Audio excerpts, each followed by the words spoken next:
Bienvenue, frères et sœurs, à l'émission Un moment pour Dieu. Et là, nous allons passer un moment pour Dieu, tous ensemble, et partager ce que Dieu veut que nous partagions à travers sa parole. Alléluia. Bienvenue à ce programme de partage et passer un moment avec la parole de Dieu et notre Seigneur Jésus-Christ. Alléluia. Sur ce, aujourd'hui, j'ai envie de parler de la doctrine chrétienne. Je voudrais partager cela avec vous, avec tous qui m'écoutez, la doctrine chrétienne.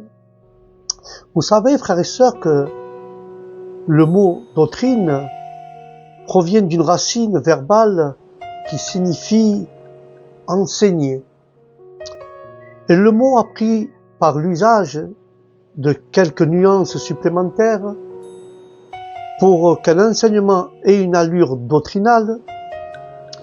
Il convient qu'il ait un caractère un peu officiel et sympathique. Alléluia. Ce qui expose, frères et sœurs, les principes fondamentaux qui doivent orienter la pensée et l'action des adeptes d'une religion. Alléluia.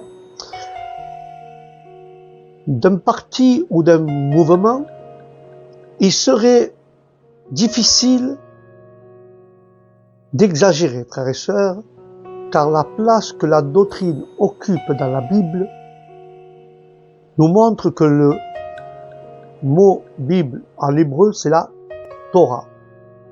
Traduit à juste titre, la loi. La Torah, c'est la loi. Et la Bible, c'est la loi de Dieu. Et pour ces premières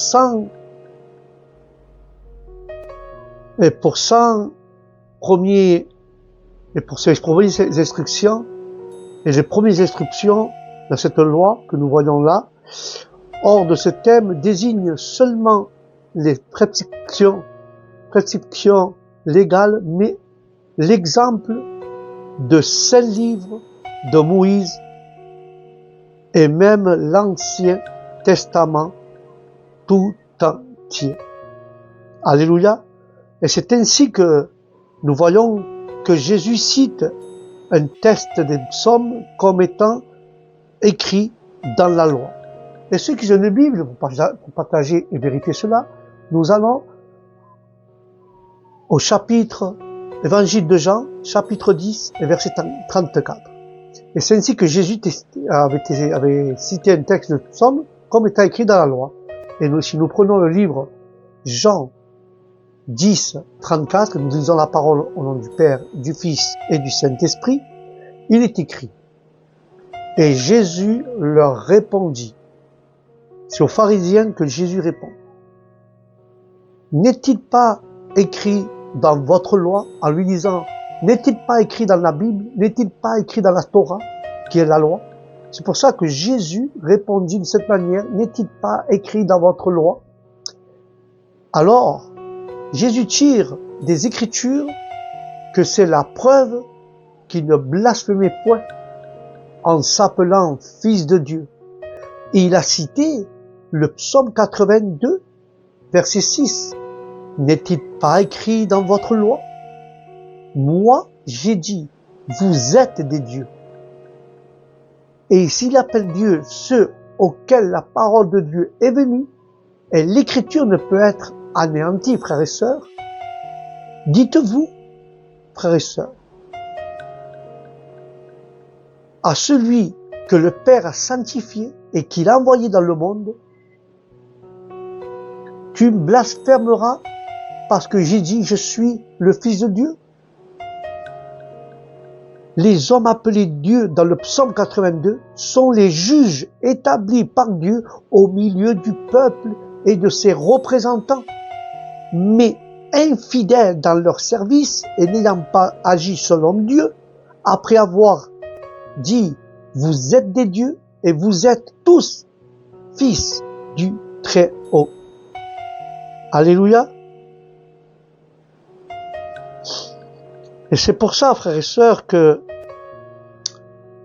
Paul, après avoir groupé divers passages des psaumes, et des prophètes déclarent que tout cela est la loi qui le dit.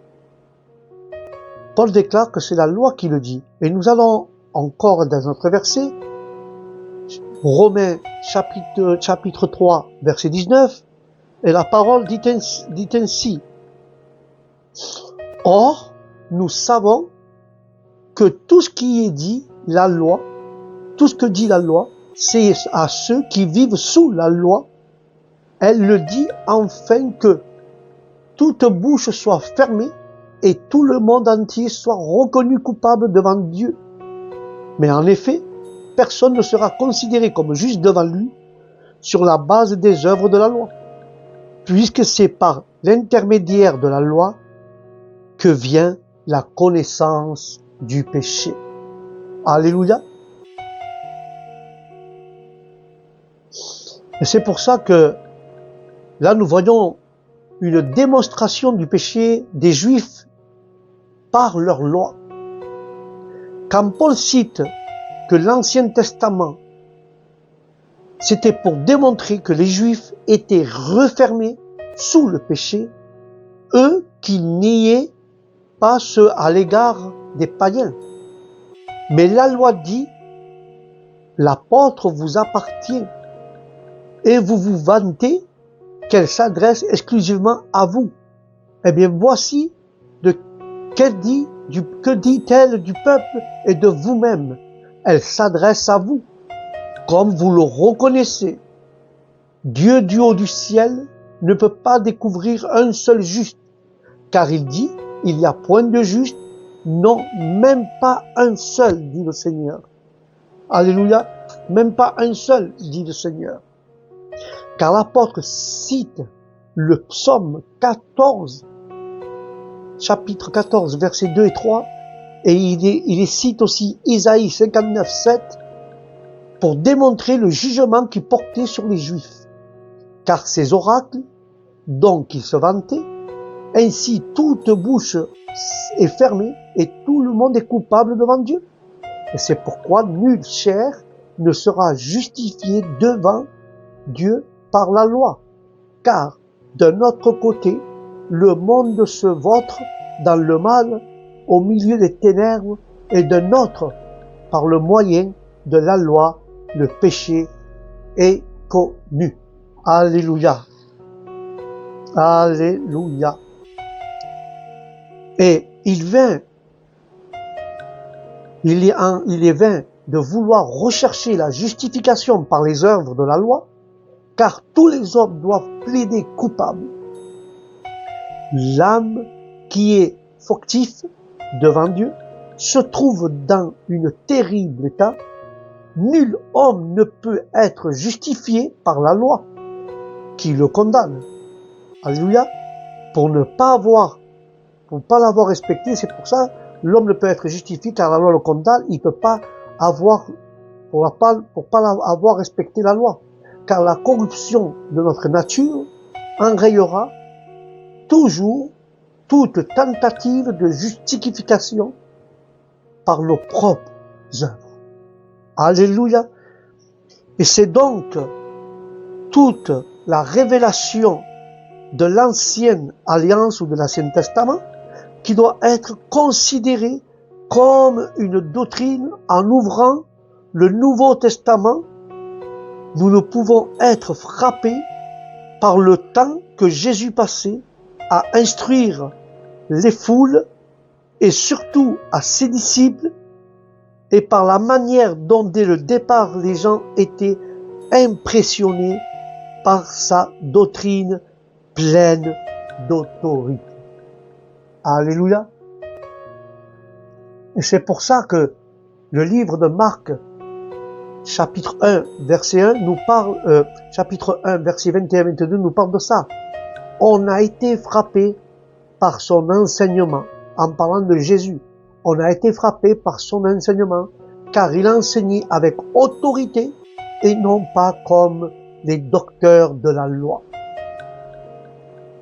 Et là, nous pouvons voir que Jésus, frères et sœurs, nous pouvons voir que Jésus enseignait dans les synagogues à ses auditeurs. et ses auditeurs s'étonnaient en l'écoutant, car il les enseignait comme ayant l'autorité et non pas comme les docteurs de la loi. Et l'enseignement qui vient de Dieu, à force de loi, car qui pourrait faire autorité, ce n'est que la parole de Dieu. Amen. Car apprendre de Dieu par sa parole et être dirigé par le Saint-Esprit, cela donne à la prédication d'un évangéliste l'assurance et la persuasion nécessaires pour placer ceux qui écoutent sous l'autorité de la Bible et de leur faire remarquer la différence entre l'enseignement divin et celui de la sagesse humaine. Malgré la faiblesse de l'instrument et son manque d'érudition, en Jésus, tout était parfait parce que rien en lui n'entravait la libre action du Saint-Esprit. Amen, amen et amen.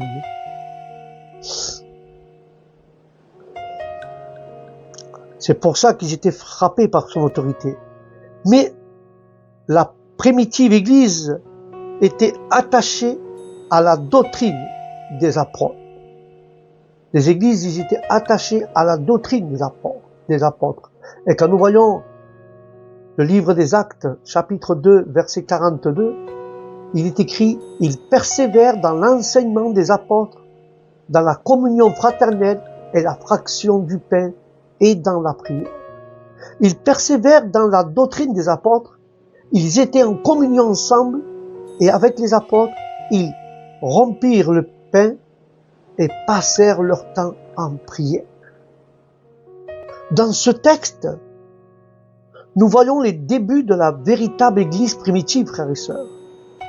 Elle était, certes, dans son état originel, mais dans la plus grande innocence de ses premiers chrétiens. Car ces premiers chrétiens respectaient scrupuleusement les saintes écritures et les saintes ordonnances, car ils abondaient dans la piété et la dévotion. Et lorsque nous reconnaissons la puissance d'une telle vie en Christ, ce dernier dispose notre âme à la communion avec Dieu, quel que soit le chemin dans lequel il a décidé de nous rencontrer selon sa promesse. Mais l'importance des événements relate dans ce texte a élevé ces âmes au-dessus de ce monde, car le Saint-Esprit les a remplis d'un amour qui leur faisait voir leur prochain comme à eux-mêmes. En leur permettant ainsi de faire toutes choses en commun, car ces frères en Christ n'ont pas détruit leurs biens, mais pour écarter tout égoïsme, ils mirent en pratique la charité de Dieu. Celui qui les a amenés à un tel état d'esprit savait de toute façon qu'il serait par la persécution rapidement dépossédés de leurs biens en Judée.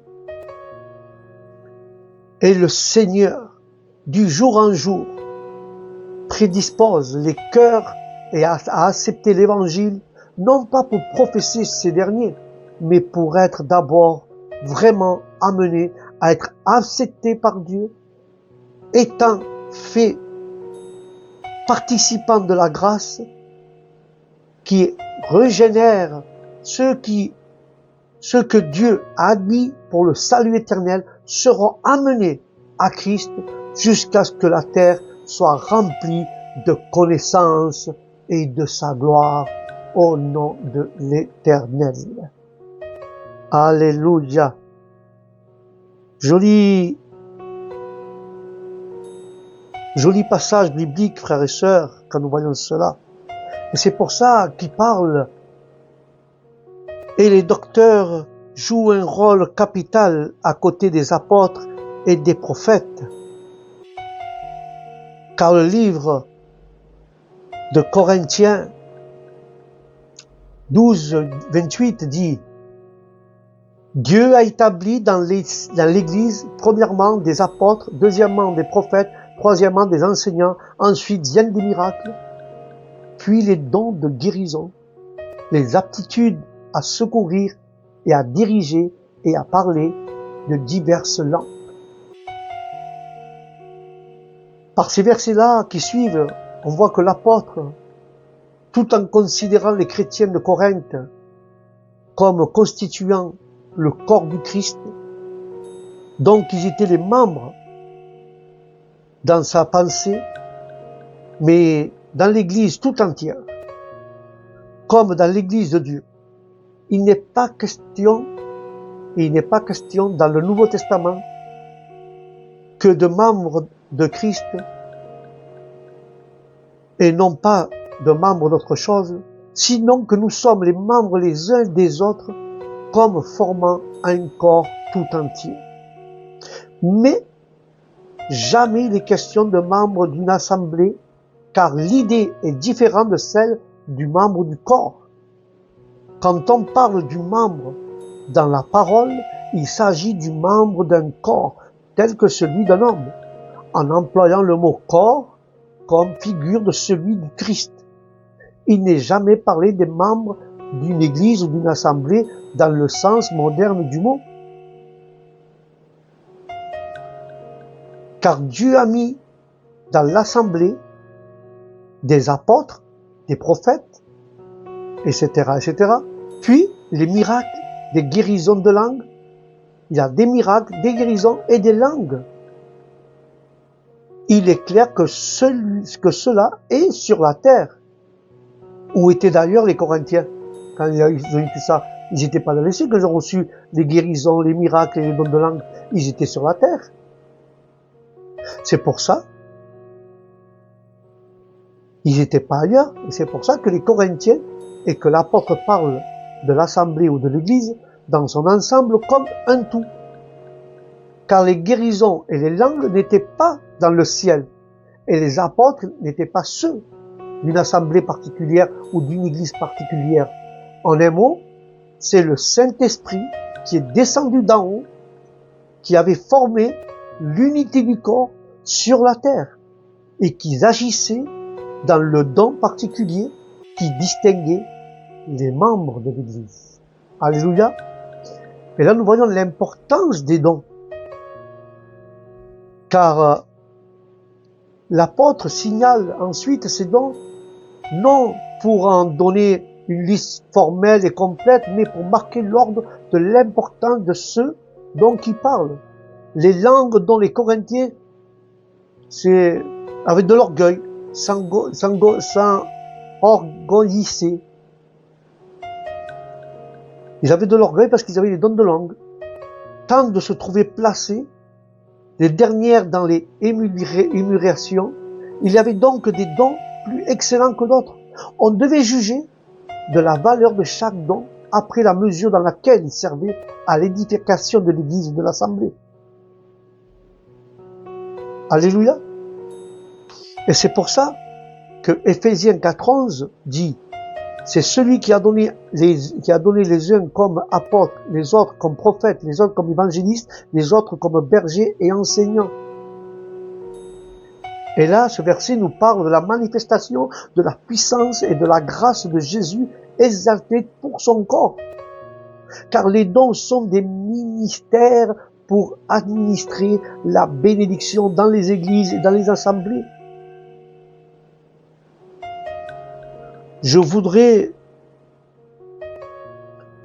faire une remarque que ces dons ne sont pas présentés ici comme des dons dispensés par le Saint-Esprit, venu ici-bas en distribuant chacun selon sa volonté, et qui n'agit pas des dons qui sont des signes de puissance spirituelle propres à agir sur eux de dehors. Ils sont des ministères pour le rassemblement de l'édification. Ils sont établis par Christ comme chef du corps par le moyen de dons. Donc il revêt les personnes de son choix. Il est monté en haut, a pris sa place comme homme à la droite de Dieu.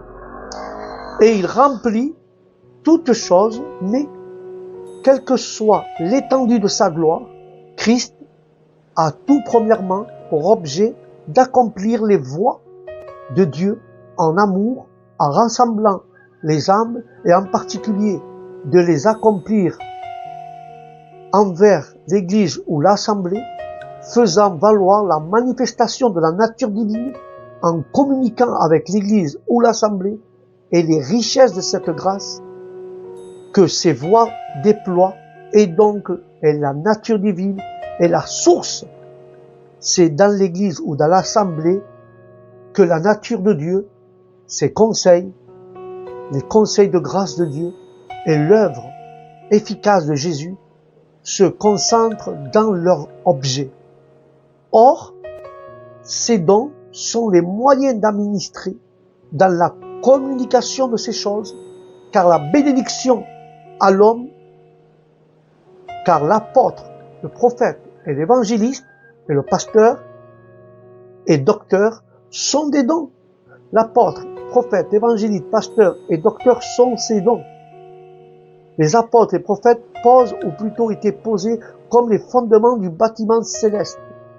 Ils agissent comme venant directement du Seigneur d'une manière extraordinaire. Les deux autres classes, la dernière étant subdivisée en deux dons, réunis dans leur nature, apparemment ministère ordinaire de tous les temps. Il est important aussi de remarquer que l'apôtre ne voit rien d'excitant avant l'exaltation du Christ. Sinon l'homme, enfant de colère, la puissance de Satan, la puissance qui nous a ressuscités, morts que nous étions dans le péché, avec Christ, et efficacité de la croix, qui nous a réconciliés avec Dieu, et qui abolit la distinction entre le juif et le païen, dans l'assemblée ou dans l'église, pour les réunir en un seul corps devant Dieu. Amen.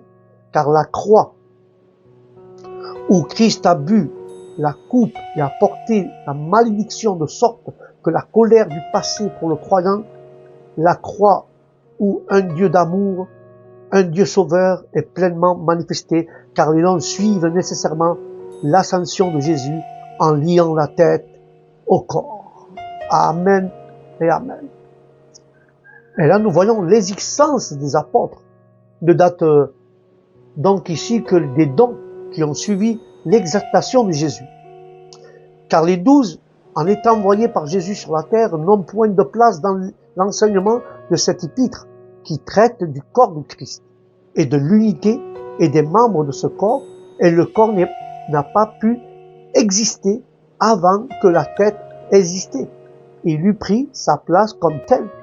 Aussi avons-nous vu que lorsque Paul parle des apôtres et des prophètes, ces derniers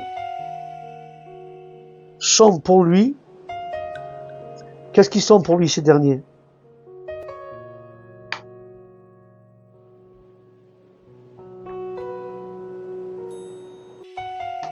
Ces derniers sont pour lui, exclusivement, ceux du Nouveau Testament et ceux qui sont faits, ceux qui ont fait tel par Christ, après son ascension, c'est le nouvel homme céleste qui, comme tête exactée dans le ciel, forme un corps sur la terre. Et le fait pour le ciel en mettant les individus et les compose spirituellement et intelligemment en rapport avec lui-même, car il est la tête par la puissance du Saint-Esprit en agissant dans ce corps qui est sur terre, qui est l'Assemblée et l'Église. Les dons dont l'apôtre parle étaient ici les canaux de communication des grâces du chef selon les liens que le Saint-Esprit forme entre la tête et le corps. Mais nous ne devons pas avoir ni le mépris, ni la haine, ni l'envie, et les luttes ne devraient pas exister chez le chrétien. On serait alors tenté de croire que les membres d'un même corps ne se sentiraient pas concernés par leur homologue, qui ne cherche qui recherche que des querelles mutuelles. Nous devons faire attention. L'orgueil et tout l'esprit belliqueux relatifs aux dons spirituels sont ainsi condamnés par l'apôtre. Ce texte notifie par d'autres importances par ordre d'importance. Les fonctions et les dons dispensés par le Saint-Esprit, on trouve d'abord les apôtres ou le serviteur de Dieu, puis ceux qui savaient interpréter l'Écriture. Ensuite, on trouve ceux qui travaillent sur la parole ou la doctrine, ceux qui avaient le pouvoir de guérir les malades, ceux qui aidaient les personnes souffrantes et les faibles, ceux qui géraient les offrandes de l'Église et ceux qui étaient capables de parler diverses langues. Le dernier don de cette liste est le pouvoir de parler en langue. Qu'il est en vain de mettre en exergue ce don, simplement pour se faire plaisir ou pour se mettre en valeur? Non, mes chers frères et mes chères sœurs, ça ne se marche pas comme ça. Et l'on peut se demander à quoi peut servir un manuel de doctrine. Ne suffit-il pas de lire attentivement la Bible? Certes, celui qui se nourrit de la parole, celui qui se nourrit de l'Écriture, celui qui se nourrit de l'Écriture, frères et sœurs, est écrit comme ça, celui qui se nourrit des Écritures sera conduit dans la vérité. Pourtant, un exposé systématique n'est pas inutile. On peut apprendre bien des choses sur les plantes en se promenant dans la nature. Heureusement, les végétaux ne sont pas groupés dans nos campagnes selon la classification des botanistes. Ils se présentent avec toute la variété et l'imprévu de la vie. Mais pour bien les connaître, l'étude d'une traité de botanique n'est pas superflue.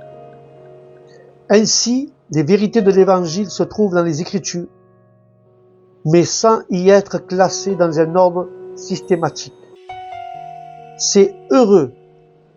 Dieu nous a parlé non comme un professeur, mais comme un père, au gré des circonstances et des besoins des hommes, et cela nous oblige à faire un travail d'enquête et de réflexion pour coordonner les enseignements qui se trouvent épars dans la Bible en comparant les textes entre eux. Ainsi, nous pouvons nous faire une idée d'ensemble sur ce que Dieu nous révèle sur tel point ou sur tel autre. Certains seront peut-être étonnés que cet ouvrage ne soit pas institué précis de dominical, car le domitique est la branche de la théologie qui occupe des cours des siècles. Le titre précis de doctrine chrétienne a été préféré non seulement par goût pour les termes plus simples et moins savants, mais pour un motif plus profond. Et nous pouvons pas faire comme si nous étions pas les héritiers. Aujourd'hui, il est passé 70 ou 80 générations de chrétiens qui ont sondé les Écritures pour en dégager le message. Un certain respect pour la tradition de nos devanciers fait partie de l'obéissance au commandement. Honore ton père et ta mère. Mais, tout en tenant compte de ce que les théologiens ont pu écrire de bien ou de mal, nous voulons nous attacher en premier lieu à l'enseignement que Dieu lui-même nous a donné dans sa parole. Et dans cet ouvrage, il est précis. Il ne faut donc pas que les gens ou les chrétiens s'attendent à trouver de longs développements ni de discussions savantes sur le sujet abordé, car les grosses sommes théologiques ont leur place légitime, mais le but de ce petit volume différent.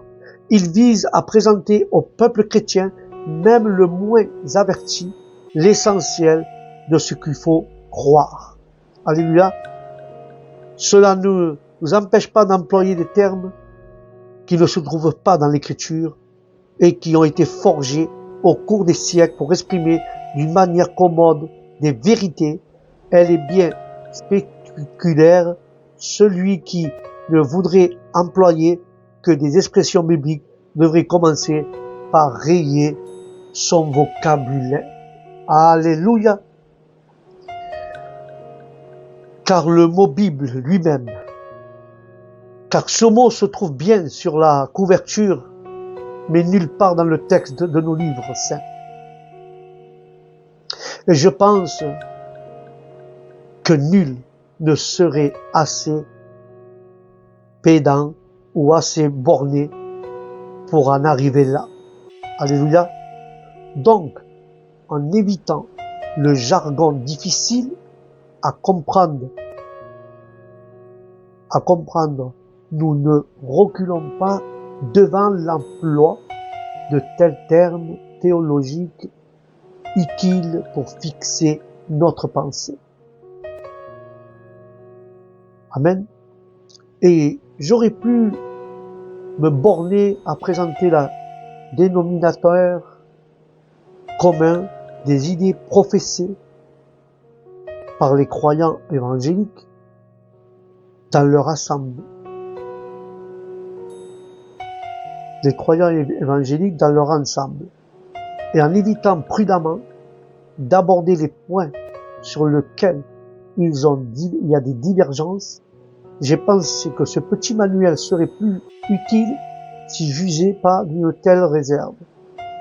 Aucun chrétien, ou aucune chrétienne, sans doute, ne sera d'accord de A à Z avec ce qu'il ira dans les pages qui suivent, mais il saura quelles sont les questions qui se posent aujourd'hui et pourra examiner toutes ces choses en retenant ce qui est bon. Retenant ce qui est bon. Et c'est pour ça que la parole dit, à part qui tient ce qui est bon, et se faire une opinion. C'est pour ça que 1 Thessaloniciens 5, chapitre 5, verset 21 dit, mais examinez tout et retenez ce qui est bon. Et ainsi, vous pouvez faire votre propre opinion. Ils pouvaient juger de tout. Ils devaient ainsi non pas recevoir tout ce qui se présentait, mais sous le nom de l'esprit. Mais tout éprouvé, ils devraient retenir ce qui était bon. On ne vacille pas, car par la foi, on reçoit la vérité de la parole et on n'a pas à apprendre toujours la vérité de ce qu'on a appris de Dieu. Car les croyants ralentissent souvent leur croissance dans la connaissance de la grâce en faisant aucun cas des bénédictions spirituelles que leur procure le Saint-Esprit par les prophètes. Il faut comprendre ici la prédication de la parole, l'interprétation et la mise en pratique de l'écriture. Nous ne devons pas mépriser la prédication de la Bible, même si elle peut nous paraître simple, au premier abord, sans réel rapport avec notre édification spirituelle. Nous devons sonder les Écritures et déclarer que toutes les bonnes œuvres doivent être soutenues. Nous devons nous abstenir du péché et de tout ce qui entoure ou nous y mène. Et celui qui ne veille pas, frères et sœurs,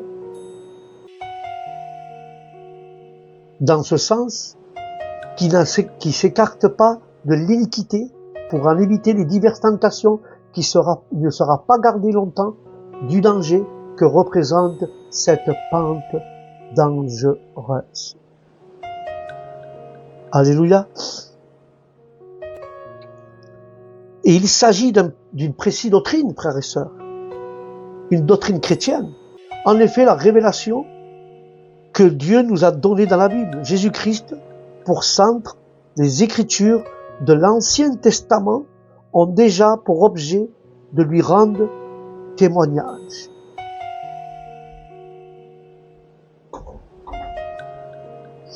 Alléluia, de lui rendre témoignage, frères et sœurs.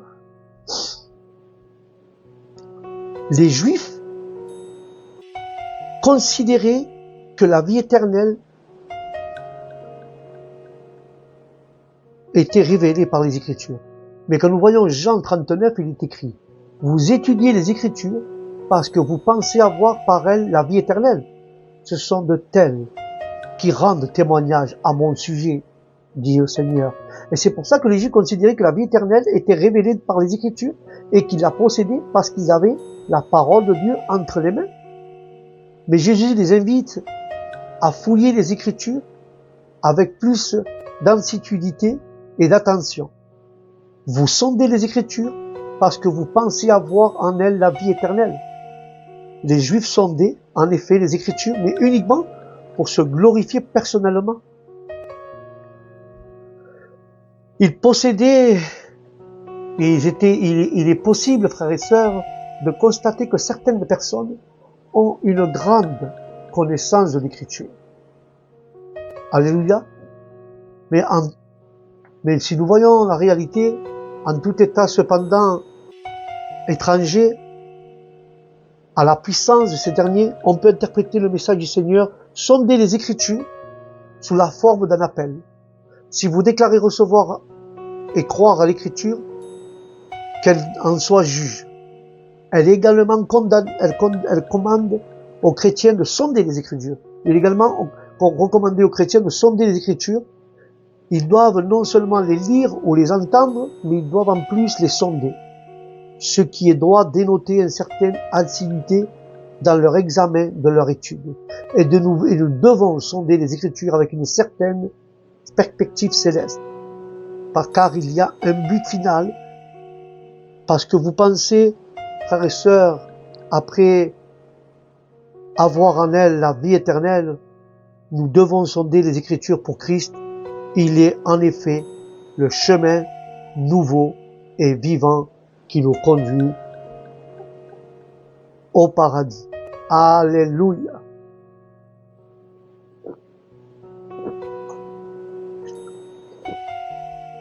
Et excusez-moi.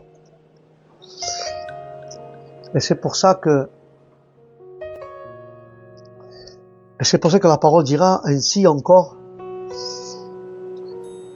Que dire? Il dit, que dire du Nouveau? Que dire du Nouveau Testament, frères et sœurs? Que dire du Nouveau Testament et que pouvons-nous dire? Car les évangiles nous rapportent ce que Jésus a fait et a enseigné. Et ça nous montre, et cela pour nous amener à croire qu'il est le Fils de Dieu.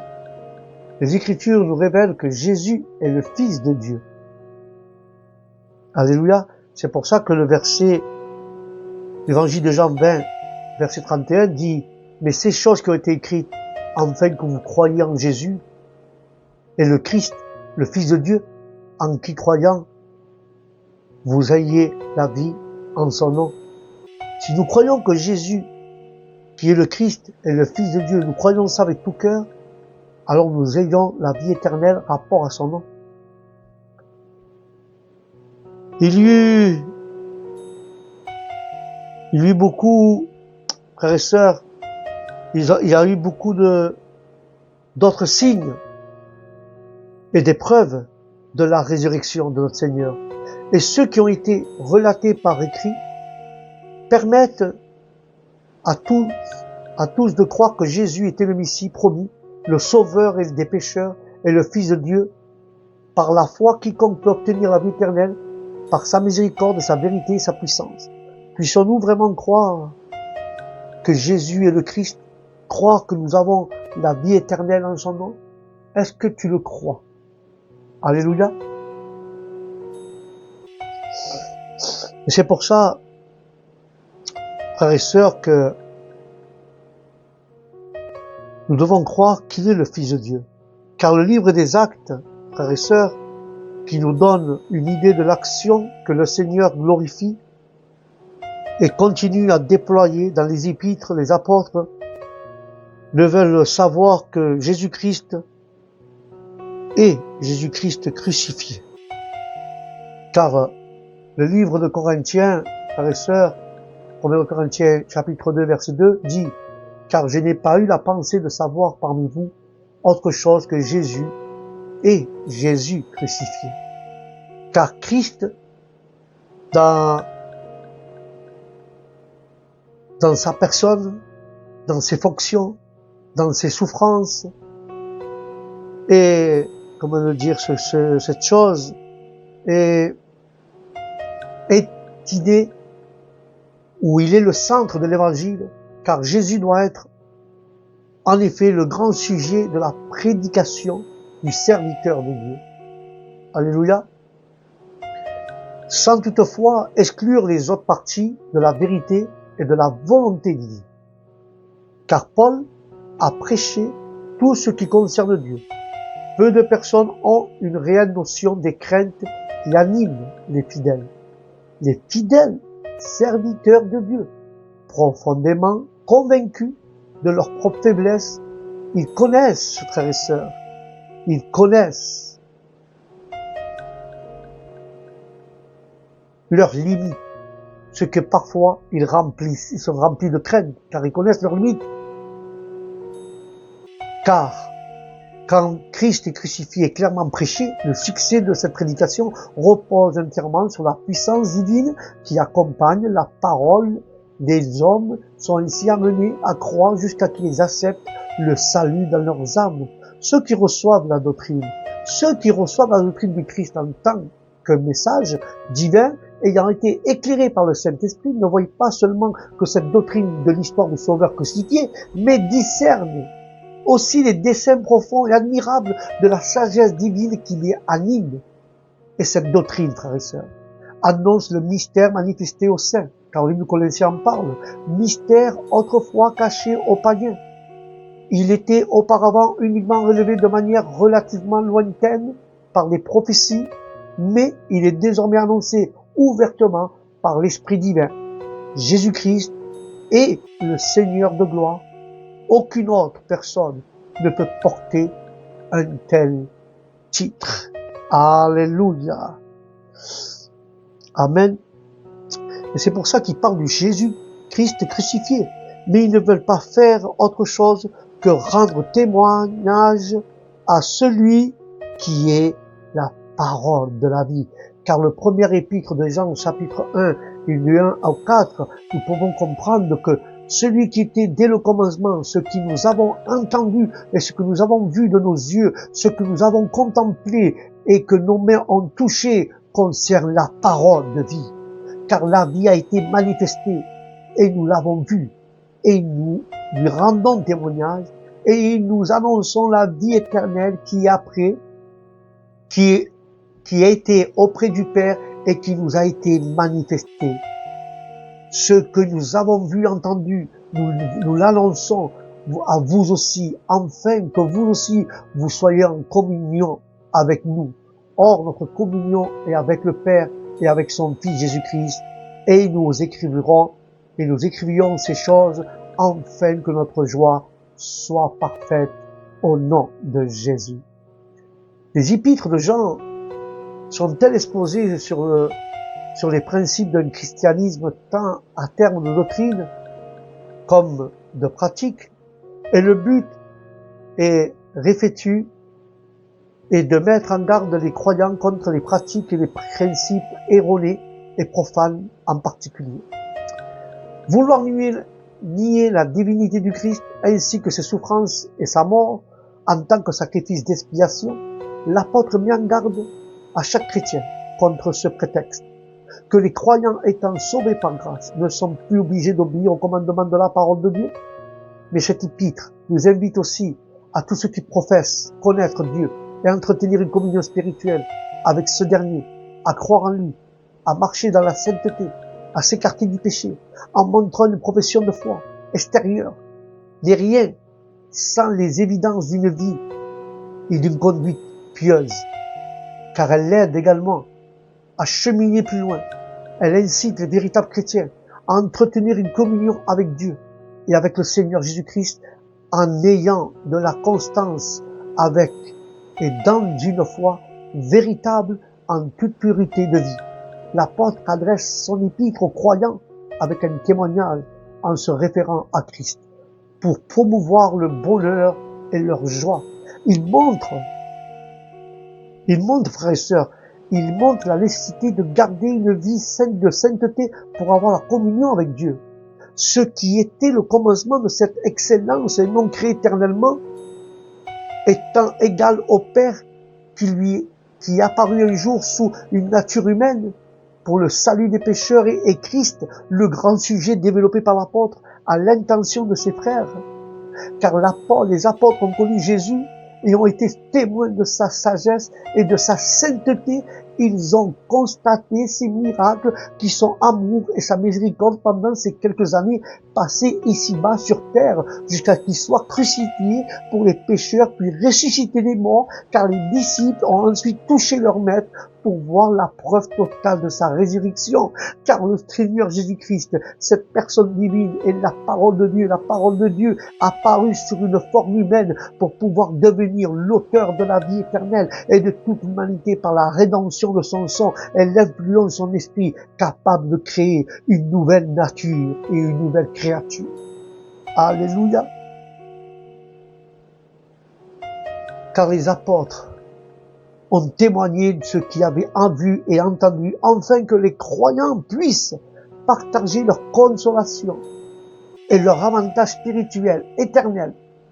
Ces derniers avaient ainsi un libre accès à Dieu le Père.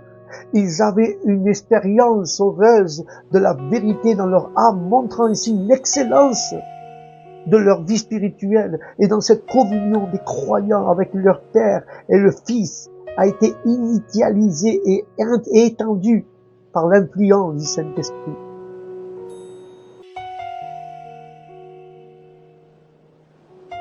Car les bienfaits du Christ accordent ne sont pas comme les vaines professions ou possessions de ce monde, occasionnellement que de jalousie.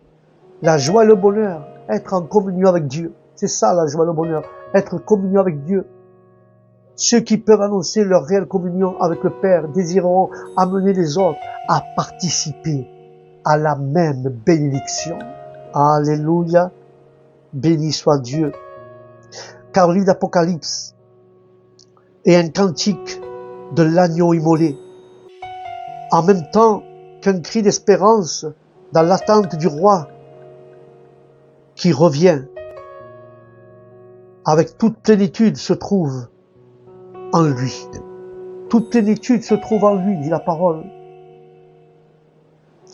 Car le livre des Colossiens 2, chapitre 2, versets 9 et 10 parle, car en lui habite corporellement toute plénitude de la divinité. En lui, dans le corps de Jésus, habite la plénitude de vérité. Vous avez tout pleinement en lui, qui est le chef de toute domination et de toute autorité. Il n'y a pas de meilleur, frères et sœurs. Il n'y a pas de meilleure sagesse pour nous conduire que celle de l'étude des œuvres divines, étude qui nous mène à la connaissance de Dieu et affirme notre foi en lui. Il existe un autre genre de sagesse, qu'elles sont vaines et trompeuses, celle qui satisfait les convoitises des hommes. Elle ne peut entraver leur cheminement vers la loi. Elle ne représente que l'aboutissement à de vaines recherches ou spéculations de curiosité à propos des éléments invisibles, ce qui en effet ne nous concerne pas, frères et sœurs. Ceux qui marchent dans les voies de ce monde se détournent d'un véritable chemin, celui qui mène à Christ. Nous avons en lui tout ce que peut nous être éclairé sur les difficultés propres de la loi mosaïque. Tous les problèmes inhérents de cette loi sont désormais résolus dans l'évangile de Christ par le sacrifice parfait de notre Seigneur Jésus-Christ. Car ce dernier, expiant notre péché et par la révélation de la volonté divine, avoir la plénitude divine, c'est posséder l'essentiel du salut. C'est par ce thème pleinement, ce texte montre que nous avons en Christ tout ce qui est requis. Et quand nous lisons en lui, cela signifie que lorsque nous portons notre regard vers notre Seigneur Jésus, il ne reste pas distant, mais il demeure en nous. Christ est en nous et nous en lui.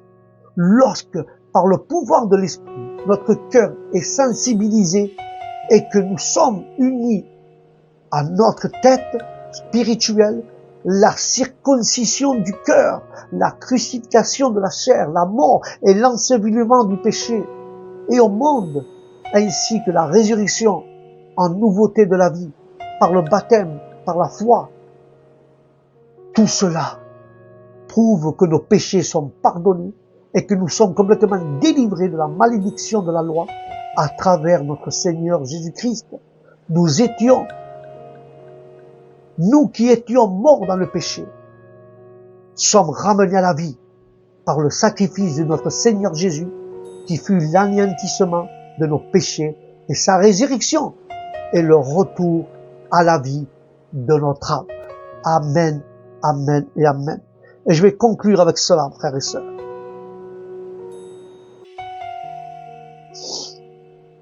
Il est lui-même la vérité. Il est lui-même la vérité. Jésus dit dans Jean 14,6, Jésus dit, je suis le chemin, la vérité et la vie. Nul ne vient au Père que par moi. Que par moi. Il est lui-même la vérité, frères et sœurs. Les enfants de Dieu doivent garder leurs armes en paix. Quand, pas ailleurs, tout au sujet de l'inquiétude. Dans la suite de ce verset, on trouve le remède contre le trouble de l'âme qui provoque l'anxiété. La parole dit, croyez en croyant en Christ, le médiateur entre Dieu et l'homme. Nous sommes réconfortés spirituellement. La félicité céleste est décrite dans ce texte comme la maison d'un père. Il y a beaucoup de demeures, car il y a beaucoup de fils appelés à être glorifiés. Ces demeures seront les nôtres jusqu'à la fin des temps. Christ terminera ce qu'il a commencé. Il est l'auteur de toute création.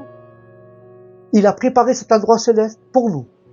Il nous a préparé aussi spirituellement pour que nous puissions demeurer dans ce lieu. Car Christ est le chemin qui conduit le pécheur vers le Père, vers le ciel. Il est le véritable Dieu manifesté en chair.